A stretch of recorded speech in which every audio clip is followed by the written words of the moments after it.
क्या घर परिवार को लेकर के आपके मन में भी उलझन है? क्या छोटी छोटी सी बातों पर आपके घर की शांति में भी कुछ कमी हो जाती है? वहां की सेहत को लेकर के कुछ चिंता, घर की सुख सुविधाओं में कुछ कमी, या फिर घर के सदस्यों के बीच विचारों की भिन्नता क्या आपको महसूस हो रही है? क्या अचानक से भी आपको कुछ बेचैनी सी महसूस होती है? क्या आपको लगता है कि यार जीवन में नया सवेरा कब आएगा, वो दिन कब आएगा जब मैं एक बहुत बड़ा, एक बहुत कामयाब आदमी बन जाऊंगा? क्या आपको भी ऐसा लगता है कि लगातार आपके करियर में अप एंड डाउन हो रहे हैं? कभी बॉस आपसे प्रसन्न नहीं हो पाते, तो कभी कोई वरिष्ठ जन आपसे कुछ नाराज सा लगता है। कभी कभी तो आपको ऐसा लगता है कि यार जैसे पूरे ऑफिस का काम ही मुझ पर डाल दिया गया हो। खर्चे लगातार बढ़ते जा रहे हैं, लेकिन उस हिसाब से आपकी आमदनी नहीं हो पा रही, और आप सोचते हैं कि यार कब कब किस तरीके से परिस्थितियों में कुछ सुधार होगा, किस प्रकार से जीवन में नया सवेरा आएगा। संपत्ति से, जमीन जायदाद से जुड़े हुए कुछ मामले को लेकर के आप क्या परेशान हैं? मन में अस्थिरता और भ्रम की स्थिति क्या आपके बनी हुई है? क्या आप भी सोचते हैं मैं घर, परिवार, समाज और निजी जीवन को कैसे संभालूं? क्या करूं कि यार सब कुछ सही हो जाए? क्या करूं कि जो समस्याएं हैं उनका समाधान हो जाए और मुझे राहत दिखाई दे? मेरे मित्रों, यदि आपके मन में भी इसी तरह की कुछ चीजें हैं, यदि आपके साथ भी इस तरह के कुछ संकेत हुए हैं, तो ये वीडियो वृश्चिक राशि के मेरे जातकों आपके लिए बहुत विशेष हो सकती है। इस वीडियो को स्किप मत कीजिएगा, अंत तक देखिए, क्योंकि राहु 18 साल बाद शतभिषा नक्षत्र में आए हैं, जिसके कारण उनकी ताकत बढ़ गई है, उनका पलड़ा बहुत भारी हो गया है। अब उनकी ताकत आपके जीवन पर क्या इंपैक्ट डाल सकती है, क्या ज्योतिषीय संकेत वृश्चिक राशि वालों के लिए हो सकते हैं, इस वीडियो में हम विस्तार से मेरे मित्रों उन चीजों को जानेंगे। कहां कहां किस किस क्षेत्र पर वृश्चिक राशि के लिए राहु देव सकारात्मक परिवर्तन, सकारात्मक बदलाव लेकर के आए हैं, किस प्रकार से आपकी किस्मत एक नया मोड़ ले सकती है, किस प्रकार से आपके जीवन में राहत और समाधान की दिशा खुल सकती है, और वो कौन कौन से क्षेत्र हैं, वो कौन सी बातें हैं जहां पर आपको सावधानी रखनी है, और उन सावधानियों को रख करके किस प्रकार से आप अपने जीवन में एक मुकाम को हासिल कर सकते हैं। वैदिक ज्योतिष के दृष्टिकोण से आखिर क्या इंपैक्ट राहु का शतभिषा नक्षत्र में होने से वृश्चिक राशि पर क्या प्रभाव हो सकता है, मेरे मित्रों इसी पर आज बात करेंगे। देखिए, घर और करियर कौन जीतेगा, यह आपने थंबनेल पर देखा होगा। तो यहां पर दो चीजें दिखाई दी, घर और करियर। घर हमने क्यों कहा मेरे मित्रों, पहले शॉर्ट में आपको बता रहे हैं, क्योंकि चतुर्थ भाव घर का, सुख सुविधाओं का, मां का होता है, और राहु इस वक्त वृश्चिक राशि वालों के चतुर्थ भाव में ही विराजमान है, और उनकी सातवीं दृष्टि जो बड़ी इंपॉर्टेंट कही गई है वो आपके करियर पर, आपके कर्म स्थान पर है। तो घर और करियर, इन दोनों में से कौन से आपके इंपॉर्टेंस पर ज्यादा रह सकता है, किस चीज पर आपको ध्यान देना है, और इसी के साथ साथ जीवन के विभिन्न क्षेत्रों में और क्या क्या संभावनाएं हो सकती हैं, इसी पर मेरे मित्र इस वीडियो पर बात करेंगे। इस राशिफल को आप अपनी नाम राशि, अपनी चंद्र राशि और अपने लग्न के आधार पर भी देख सकते हैं। लेकिन मेरे मित्रों, यदि जीवन के किसी सटीक निर्णय पर आपको पहुंचना है तो अपने जन्म कुंडली का अध्ययन किसी विशेषज्ञ से कराना चाहिए, क्योंकि मेरे मित्रों सटीक निर्णय पर जाने के लिए जन्म कुंडली में ग्रहों का प्लेसमेंट, दशा, अंतरदशा, महादशा, पतंतर दशा, बहुत सारी चीजें देखनी होती हैं। तो वो आप अपनी जन्म कुंडली विशेषज्ञ को दिखाएं तो आपका रास्ता स्पष्ट वहां पर हो सकता है। मेरे मित्रों, राहु जब चतुर्थ भाव में बैठते हैं तो कहा गया है वैदिक ज्योतिष के अनुसार कि चतुर्थ भाव से जुड़ा हुआ कुछ असंतोष मन में आने लगता है। चतुर्थ भाव हमारे घर का, सुख सुविधाओं का, हमारी मां का, हमारी जमीन का, हमारी प्रॉपर्टी का, भूमि, भवन, वाहन का भाव माना गया है। तो मेरे मित्रों, इन्हीं चीजों को लेकर के यदि जीवन में अप्रैल के बाद आप में से अगर कोई ऐसे हैं, या आप में से बहुत सारे ऐसे लोग हैं जो दुविधा महसूस कर रहे थे, उलझन महसूस कर रहे थे, उनको लग रहा था कि घर में यार छोटी छोटी बातों पर या शांति का माहौल हो जाता है, कुछ कलह हो जाती है, या फिर घर परिवार में वो सद्भाव का माहौल नहीं रहा, परिवार में एक साथ बातें करते हैं तो कोई भी एक दूसरे की बातों से सहमत नहीं हो पाता, तो यहां पर एक नया मोड़ मेरे मित्रों वृश्चिक राशि वालों के जीवन में आने वाला है। देखिए, वैसे तो जो वृश्चिक राशि है उसके शनिदेव जो है पंचम में चल रहे हैं, तो ज्योतिष शास्त्र में जब शनिदेव पंचम में राशि से चलते हैं तो उसको पनौती कहा जाता है, और राहु जब चतुर्थ भाव में होते हैं तो कहा जाता है कि सुख सुविधाओं की कमी। लेकिन मेरे मित्रों, राहु शतभिषा नक्षत्र में आ चुके हैं, ये आपके जीवन में अब नई रोशनी ला रहे हैं। सबसे पहले तो माँ के स्वास्थ्य को लेकर के अगर कोई दिक्कत थी तो धीरे धीरे उसमें सुधार होगा, लेकिन आपको अपनी माँ पर ध्यान देना होगा। देखिए यहीं पर वो, अब जो थंबनेल में हमें लिखा था घर और करियर, वो चीज यहीं पर हो रही है।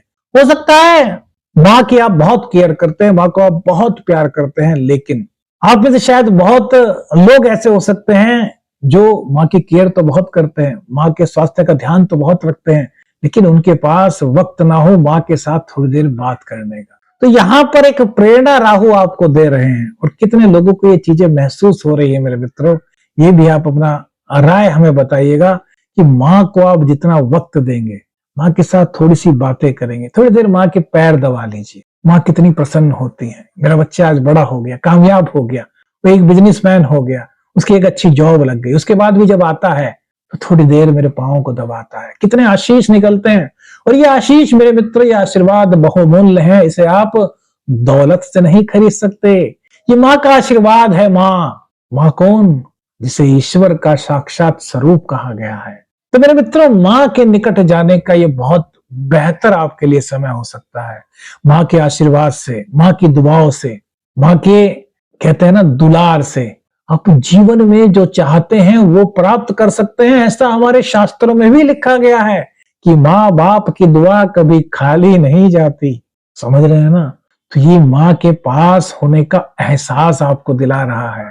माँ आपको डांट रही है, कोई बात नहीं, सिर झुका करके सुन लीजिए, मेरी माँ है। ये समय है मेरे मित्रों, ऐसा समय बार बार तो शायद नहीं आता। अब 18 साल बाद राहु अपने नक्षत्र में, शतभिषा नक्षत्र में आया, और राहु का गोचर आपके चतुर्थ भाव में है।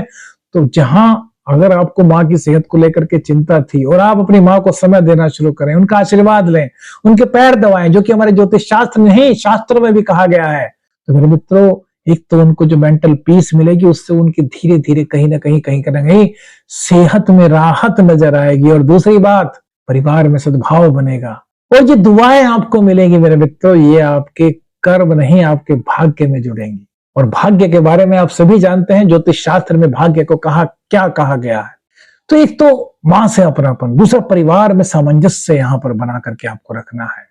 अभी तक कुछ छोटी मोटी उलझने हो रही थी, छोटी छोटी बातों को लेकर अशांति हो रही थी, आप में से बहुत सारे ऐसे लोगों ने हो सकता है कि महसूस किया हो, लेकिन अब ये चीजें धीरे धीरे दूर हो रही हैं, क्योंकि राहु अपने घर में किसी को परेशान नहीं करता। जब वो अपने नक्षत्र में आता है, उसकी ताकत बढ़ती है।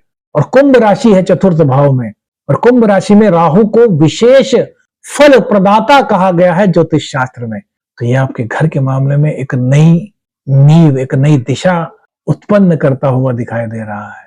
भूमि, भवन, वाहन को लेकर के कोई मामले पेंडिंग थे तो अब उसमें आपको समाधान नजर आ सकता है। लेकिन किसी भी पेपर पर साइन करने से पहले, किसी भी डॉक्यूमेंट्स पर साइन करने से पहले उसको आपको देख लेना है अच्छी तरीके से, उसको समझ लेना है अच्छी तरीके से। ऐसा नहीं कि किसी ने कहा, किसी मित्र ने कह दिया, किसी और ने कह दिया कि यार मैंने पढ़ लिया, आप साइन कर दीजिए। नहीं मेरे मित्र, ऐसा मत करना। राहु यहाँ पर आपको सबक भी दे रहा है, ये सीख भी दे रहा है आपको कि भैया भूमि, भवन, वाहन के मामले में यहाँ पर राहत के संकेत तो हैं, लेकिन यदि आप बिना पढ़े किसी डॉक्यूमेंट पर साइन कर देंगे तो ये ठीक नहीं है। घर की सुख सुविधाओं पर ये खर्च करा सकता है, घर का कुछ रेनोवेशन हो सकता है, घर की सुविधाओं, जैसे कोई भी चीज, घर में कोई उपकरण की कमी थी, किसी चीज की कोई जरूरत महसूस हो रही थी, तो उस चीज पर ये आपका खर्च यहाँ पर राहु करा सकते हैं। पारिवारिक निर्णयों में थोड़ी सी धैर्य और समझदारी आपको दिखानी होगी। इतना आपको जरूर रखना होगा कि यदि कोई परिवार का सदस्य आपसे कोई बात कहे तो उसकी बात को ध्यान से सुने। ऐसा नहीं कि बिना सुने ही उसकी बात पर प्रतिक्रिया दे, नहीं, ध्यान से सुने।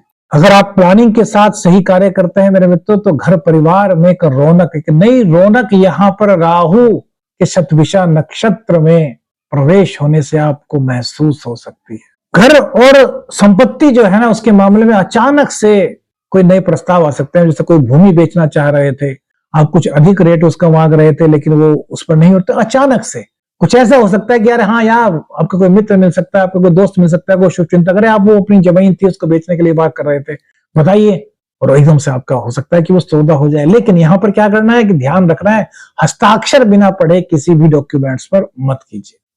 यदि आप कोई इन्वेस्टमेंट करते हैं या फिर प्रॉपर्टी में कोई ट्रांजैक्शन वगैरह करते हैं, प्रॉपर्टी खरीदने की अगर बात है, तो मेरे मित्रों यहां पर आपको थोड़ा सा धैर्यपूर्वक निर्णय लेना होगा। राहु की अष्टम दृष्टि, वो पंचम दृष्टि मेरे मित्रों अष्टम भाव पर पड़ रही है, और राहु को कहा गया है गुप्त, और अष्टम भाव को भी गुप्त कहा गया है। तो राहु जब अष्टम भाव पर नजर डालेंगे तो अचानक से आपके जीवन में कुछ उपलब्धियां आपको मिल सकती है। अगर आप साधना के मार्ग में, अध्यात्म के मार्ग में है, तो अचानक से आपको किसी गुरु की प्राप्ति हो सकती है। अगर आप कोई सिद्धि साधना करना चाह रहे हैं तो उसमें भी आपके लिए सफलता के संकेत यहां बन रहे हैं। लेकिन मेरे मित्रों गुरुदेव यहीं पर बैठे हुए हैं, राहु की दृष्टि गुरुदेव पर है। तो एक चीज का ध्यान रखें, किसी भी हालत में अपने गुरु का, अपने वरिष्ठ जनों का, अपने मेंटर्स का, अपने गाइड का, तो जो भी आपके वरिष्ठ हैं उनका किसी भी हालत में अपमान ना करें। यदि गुस्से में उनके मुंह से आपके लिए कोई बात निकल गई तो भी उसको आप सहज स्वीकार करें, क्योंकि वो आपके गुरु हैं, आपके वरिष्ठ जन हैं। आपकी ये जो सेंस होगी, आपकी जो ये समझ होगी, ये मेरे मित्रों आपके जीवन में आपके लिए कई नए रास्ते खोल सकती है, क्योंकि राहु की ताकत इस वक्त बहुत बड़ी हुई। और जब राहु की ताकत बड़ी है और वो अष्टम भाव पर डाल रहे हैं दृष्टि, तो ये आपके लिए अचानक से नए साधन, अचानक से नई अपॉर्चुनिटीज, अचानक से किसी आइडियाज का आना, अचानक से कोई बंद दरवाजे का खुलना, कुछ इस तरह की अनुभूति आपके लिए ला रहा है। राहु की सप्तम दृष्टि आपके करियर के हाउस पर है। तो मेरे मित्रों घर और करियर, यहां पर दो चीजों में आपको संतुलन बना करके चलना है। करियर में अचानक से आपको नए मौके मिल सकते हैं, प्रमोशन के यहां पर चांसेस बनते हैं। अगर आप कहीं पर मनचाही जगह ट्रांसफर चाहते थे तो वो ट्रांसफर का भी योग इस गोचर काल के दौरान वृश्चिक राशि वालों के लिए, स्कॉर्पियो जोडियक साइन वालों के लिए बना हुआ है। लेकिन इसी के साथ साथ मेरे मित्रों एक चीज है वृश्चिक राशि वालों, क्या कि 10th हाउस पर जब राहु की दृष्टि है तो ये आपको अचानक से मौके दे रहा है, लेकिन अचानक से कुछ चुनौती भी आपके सामने है। जैसा बॉस अचानक से आपको कई सारे काम दे दे कि भाई आप ये काम कीजिए, आप अपना काम निपटा करके अभी बैठे ही थे तो कि बॉस ने एक फाइल आपकी टेबल पर ला करके और रख दी कि भैया आपको इस फाइल को भी पूरी करके जाना है। और आपका मन ये करे कि यार बॉस सारा का सारा काम यार मुझ पर क्यों टाल रहे हैं, यार ऑफिस में तो और भी बंदे हैं। लेकिन नहीं, यहीं से राहु अपना खेल शुरू कर रहा है मेरे मित्रों। वो जो फाइल आई है मेरे मित्रों वो बड़ी विशेष आपके लिए हो सकती है। उस फाइल में आपके लिए करने को कुछ बहुत विशेष हो सकता है, जो आपके जीवन में नई अपॉर्चुनिटीज ला सकता है, आपकी प्रतिभा को इतना प्रदर्शित कर सकता है कि आपका बॉस एकदम से आपसे खुश हो जाए और आपका प्रमोशन हो जाए, आपको नई जिम्मेदारी दे दी जाए, आपके पद मान प्रतिष्ठा बढ़ जाए। और राजनीति वालों के लिए भी यह समय बहुत अच्छा कहा जाएगा। जो राजनीति के फील्ड से हैं उनको अप्रत्याशित रूप से यहां पर अचानक मौके मिल सकते हैं, अप्रत्याशित रूप से सफलता का योग जो पॉलिटिक्स में है उनके लिए यहां पर बना हुआ है। 10th हाउस मेरे मित्रों कर्म का है, और इस कर्म भाव को राहु जागृत कर रहे हैं। यानी कि ऑफिस में आपकी जो प्रेजेंटेशन है वो अचानक से कुछ ऐसी हो सकती है कि सब लोग उससे प्रभावित हो जाएं, वो कहें कि यार ये अचानक से इतनी अच्छी प्रेजेंटेशन कैसे दे दी, अचानक से इन्होंने ऐसी एडवाइस कैसे दे दी। जैसे कि आप सबके सब बहुत दिनों से किसी एक प्रोजेक्ट को लेकर के उसमें समाधान नहीं सूझ रहा, समस्या आ रही है, बॉस ने कहा कि भाई आज सबके सब आ जाओ, आज मीटिंग होगी, ऐसी चीज का समाधान निकाला जाएगा। सबके सब मीटिंग में पहुंच गए, आप भी मीटिंग में पहुंच गए। तो बॉस ने कहा कि भाई बताओ क्या क्या समाधान है। सबने अपनी अपनी चीजें बताई, लेकिन कोई समाधान नजर नहीं आया। और अचानक से वे सब के सब आपको देख करके बोले कि भाई आप बताइए क्या कुछ हो सकता है। और आप अभी तक बिल्कुल शांत थे और अचानक से आप खड़े हों और कुछ ऐसा आइडिया दें, कुछ ऐसा समाधान बताएं। सबके सब सोच करके अरे यार ये भी हो सकता, तो ये हमारे दिमाग में क्यों नहीं आया।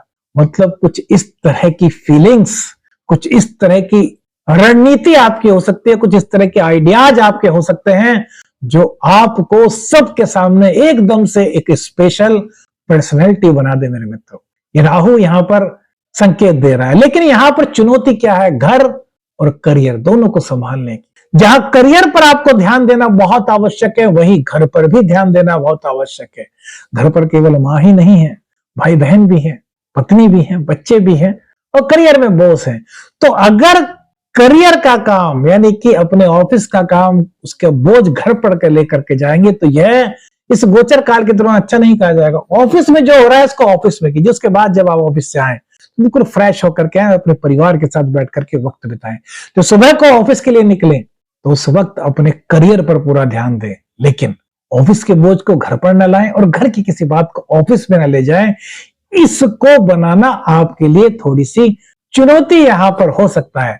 और यदि आपने इस चुनौती पास कर ली, परीक्षा पास कर ली मेरे मित्रों, तो आपके लिए राहु जो है बेहतर उन्नति के योग वैदिक ज्योतिष शास्त्र के अनुसार बना रहा है। अब एक बात मेरे मित्रों, राहु की दृष्टि आपके 12वें भाव पर होगी। अचानक से कई तरह के खर्चे आपको झेलने पड़ रहे होंगे। आप में से बहुत सारे ऐसे लोग होंगे जिनके पास खर्चों का कुछ अधिक बोझ सा इस वक्त हो रहा होगा। तो देखिए, मैं ये तो नहीं कह सकता कि भैया खर्चे घटेंगे, लेकिन हाँ, इतनी राहत मिलेगी कि अब जो अनावश्यक व्यय थे वो होने से कम बचेंगे। जीवन में उन चीजों पर खर्च होगा जहां जरूरत है। और विदेश संबंधी काम में कोई रुकावट थी, विदेश में नौकरी करना चाहते थे, सब बात पक्की हो गई थी लेकिन वहां पर जा नहीं पा रहे थे। एमएनसी कंपनी में जॉब करने की अभिलाषा थी, उसके लिए इंटरव्यू दिया था लेकिन वहां से कोई रिस्पॉन्स नहीं आ रहा था।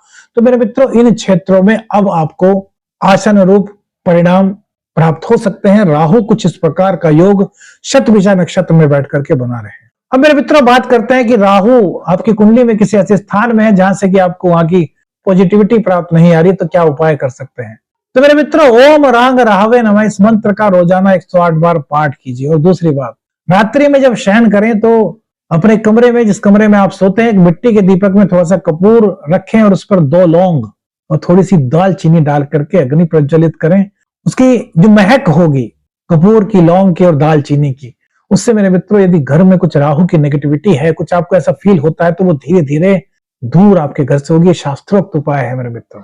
कौन सी बात सबसे ज्यादा अच्छी लगी, कौन सा संकेत आपके जीवन में आपको फील हुआ, ये हमें कमेंट्स करके बताइए। वीडियो अच्छी लगी तो लाइक और शेयर कीजिए। चैनल पर नए हैं तो चैनल को सब्सक्राइब कीजिएगा। आदेश आदेश अलख निरंजन। हर हर महादेव।